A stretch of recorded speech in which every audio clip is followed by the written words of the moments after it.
mean, I'm glad you put it in there, but let's just get on to the real stuff. No, that's all good. Yeah, look, obviously, fair to say there was a fair bit sort of happened after Monday night. So, yeah, if I can go through them, Mickey, obviously, with a hamstring injury, which we kind of knew was fairly significant. So, yeah, he'll probably a couple of months for him, looking into the new year. Matters, yeah, a lot worse than we thought.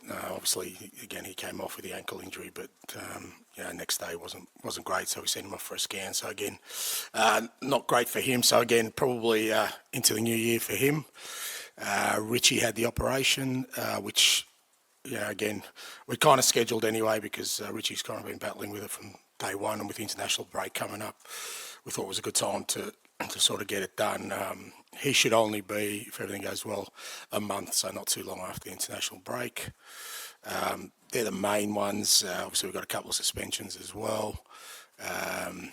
And I think and Ben Davis is back and available.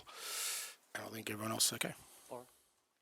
Pedro's fine. No, he trained, no problem. That's obviously really bad news for Mickey and James. January is looming then, and I know we've spoken before about it's a smallish squad, and potentially with Davidson to moving on to Galatasaray might have been a bit short. Will there be discussions then to try and do some activity early in the January window because of these injuries? Look, nothing really.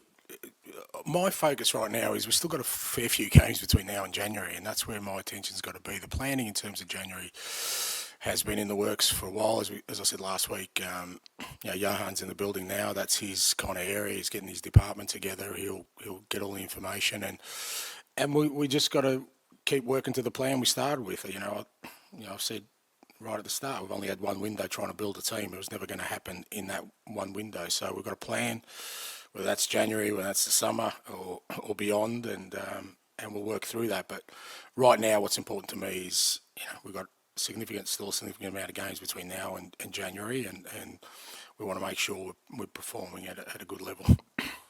It's quite a memorable game Monday. I all the 30-odd years I've been to White Hart Lane, Tottenham Hotspur Stadium, I've ever seen a full house when you've just lost at home to one of your big rivals. That says a lot. Is that a message to the players that are going to have greater responsibility now coming in? Everyone's got to pull together, and it's kind of an example of what you've actually been saying for the last few weeks. There's going to be some downs here as well as the ups. Yeah, look, it was like I said, it was an unusual night, Monday night, but I think from our perspective, as I said after the game, it was hard to analyse, but we still had to analyse the game, and sort of our analysis was when it was first 20 minutes, I thought we were outstanding, probably the best we've played all year. Obviously there was a couple of moments in there. Then we lost our discipline, which kind of turned the game on its head in terms of just, there was so much happening and so much not happening in terms of just playing football. It disrupted us. And then we went down to 10 men. And again, I thought we coped not too bad. Obviously, down to 9 men. And I think the message in the end was that, I think, as you said, the supporters appreciated the efforts of the players, which is important. I think that the players felt that because ultimately, I think that's what every supporter wants, that they see their players out there, the people representing their football club giving their all, but disappointed with the outcome because it was a game that, like I said, we started really well and was well within our grasp to come out on top. So there's lessons in that as well. So, but it's just another opportunity for us to grow, as a group, as a football club, as a team. Charlie. Hi, Ange. Just one on Mickey. I mean, how has he been emotionally and mentally since Monday? Because he's had such a great start to life at Tottenham, and knowing that he's sustained that injury and will be out for the next couple of months, how has he taken it? Yeah, I guess like all of them, any footballer, that's probably their biggest fear is that, and it's always the possibility of injury sort of disrupting,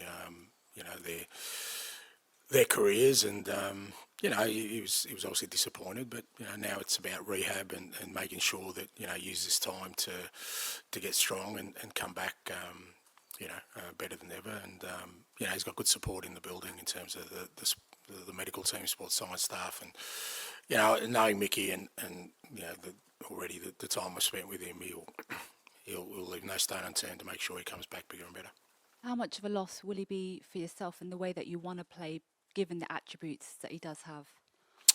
Yeah, look, it's look, all the absences are kind of have an effect on the team. I guess the unusual one for us, and again, I not many times in my career, if any, where we have such a disruption for one game. You know, we've lost sort of almost 4 or 5 starters in one game. That's where, I mean, 3 of our back 4. You know, so that's where, you know, we kind of get affected more than anything else. I think if it was, you know, if it was just Mickey, and obviously, you know, you'd miss him because of the qualities he has, as you said, it wouldn't disrupt us as much. But you know, we've got to bring in 3 different players in the back 4, and that's the big challenge for us. You mentioned all the absentees for tomorrow's game. I mean, there was a lot of talk after the game on Monday about the way that you want to play, even when you're down to 9 men. Given Wolves' front line, Hwang in form, Cunha as well, is there a temptation on your part to change the way that you play just for this one game? Yeah, there's always the temptation, but apart from chocolate, I'm pretty good at not giving in to temptations.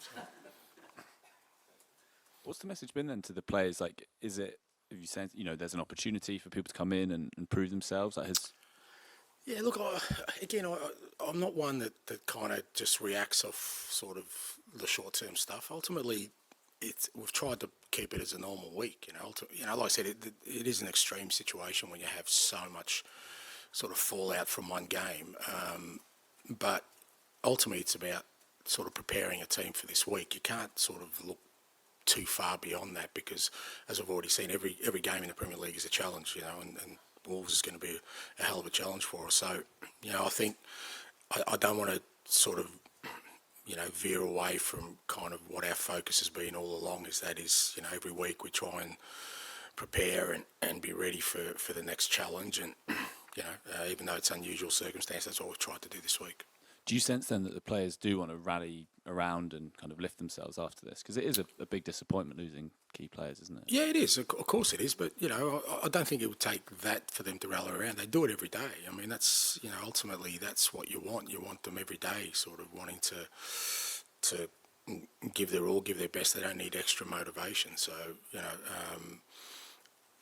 we're aware that obviously we're going to have to make some changes for tomorrow. But, you know, the guys who will come in have been training hard to understand how we want to play, and will come in and give everything they can to try and make us successful. I mean, the tricky part for us, and I know people have kind of said it's an advantage that we haven't been in Europe or in the Cups, but if we had been, some of these guys would have had game time. That's the tricky bit. You know, a lot of them are going to come in and haven't had a lot of game time, and that's where, you know, from our perspective, because again, we can't afford any more injuries. Just got to be really careful about sort of, you know, the kind of game time we give people. And just looking back at Chelsea, have you been able to watch it, rewatching it? Does it make any more sense, or is it one of those games you look at and like, this is just carnage? Yeah, no, it does. Like I said, I mean, you kind of, when you take the emotion out of it, and I looked at it, like I said, the first 20 minutes I thought were outstanding. I thought some of our football, and you know, we really started on their tempo, and then, like I said, there was a 6 or 7 minute spell where we just lost our sort of composure, and you know, we kind of paid a price for that. And the rest of the game, it was difficult because, you know, as I said, after the game, it seemed to be a lot of sort of outside intervention, which didn't really make it sort of a game where you sit back and analyse and you go, okay, we could have done this, could have done that different. It was just a lot of, like I said, a lot of unnecessary disruption in a game that, you know, in the end, you just really, all you're doing is having two teams fight for a result rather than anything more than that.